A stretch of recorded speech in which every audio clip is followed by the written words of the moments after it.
If you are going to build and maintain your own permaculture garden, you will need to know how to compost in order to make it as productive as possible. Composting, or decomposition of organic material into fertilizer, has many benefits, including making soil more fertile and improving the structure of the soil, so it's easier for plants to grow. This article outlines 5 ways that composting can improve the health of your permaculture garden. 1. Compost improves soil structure. Soil is made up of clay, silt and sand. Soil texture refers to the size of the particles that make the clay, silt and sand. Soil structure refers to the arrangement of these particles in the soil, and is determined by how these individual elements clump, or aggregate, together. As they clump together, they form pores between the particles. These pores are very important for water retention, drainage, resistant to erosion, biological activity, root growth. Putting it to practical use. An understanding of how compost helps soil can change the way we apply compost. For example, instead of adding compost immediately before we plant, we might choose to add compost earlier to improve soil structure before planting. Once we understand that adding compost can add aeration to the soil, we might also choose not to dig or rotivate the garden. That avoids disturbing the mycorrhizal fungi that help aggregation. 2. The ideal climate for microorganisms. Composting is a process that works to speed up the natural decay of organic material by providing the ideal conditions for detritus-eating organisms to thrive.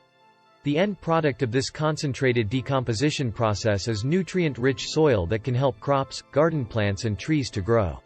The key to effective composting is to create an ideal environment for the microorganisms to thrive: warm temperatures, nutrients, moisture and plenty of oxygen. There are 2 main classes of composting microorganisms, known as aerobes and anaerobes, according to Planet Natural. The aerobes are bacteria that require oxygen levels of at least 5% to survive and are the most important and efficient composting microorganisms, according to the University of Illinois. The aerobes consume the organic waste and excrete chemicals such as nitrogen, phosphorus and magnesium, which are nutrients plants need to thrive. Anaerobic microorganisms are bacteria that don't require oxygen. They also don't process the organic waste as efficiently as aerobic bacteria. Anaerobes produce chemicals that are occasionally toxic to plants, and they cause composting piles to stink because they release hydrogen sulfide, which smells like rotten eggs. 3. Worms help break down fertilizer. You may have heard that worms are useful little critters to have in your compost. They can play an important part by helping to decompose waste products. But do you need to add more worms to compost to achieve good composting? Your compost heap is like a mini ecosystem with a lot of other bugs, microbes, and fungi contributing to the rotting process. Worms are one of the many macroorganisms that help break up organic material. Their presence is helpful, but composting occurs regardless of the number of worms in your compost pile. The idea of adding worms to compost isn't new, but if you want to add worms to your bin, make sure you get the right kind of worms.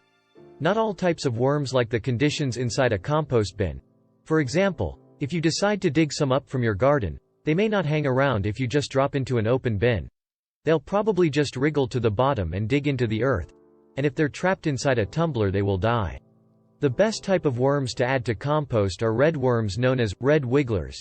This type of worm is well suited to eating rich organic matter and belongs to a group of invertebrates we call epigeic. They can tolerate a wide range of temperatures, and if you feed them with plenty of kitchen scraps and garden waste, they can consume large amounts of compostables. 4. Reduce greenhouse gas emissions. Among its many other benefits, compost is also a key tool in the global fight against climate change.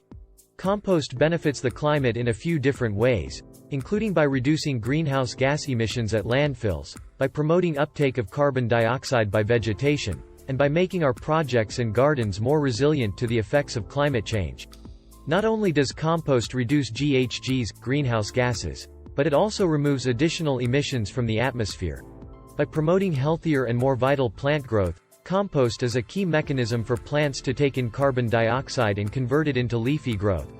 While at the scale of an individual project this may seem like a small benefit, when taken as a whole this has a significant impact on the well-being of our climate. Not to mention soil is cooler in the shade of plants. 5. Reduce waste in landfills. Organic waste in landfills generates methane, a potent greenhouse gas.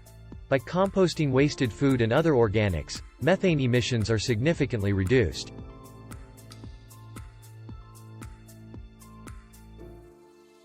Compost reduces and in some cases eliminates the need for chemical fertilizers. Composting, as a treatment of organic waste, had been proven to significantly reduce the volume of wastes in the country. In addition, composting can also provide nutrients that are suitable for agriculture and can be used as fertilizer to replace chemical fertilizer.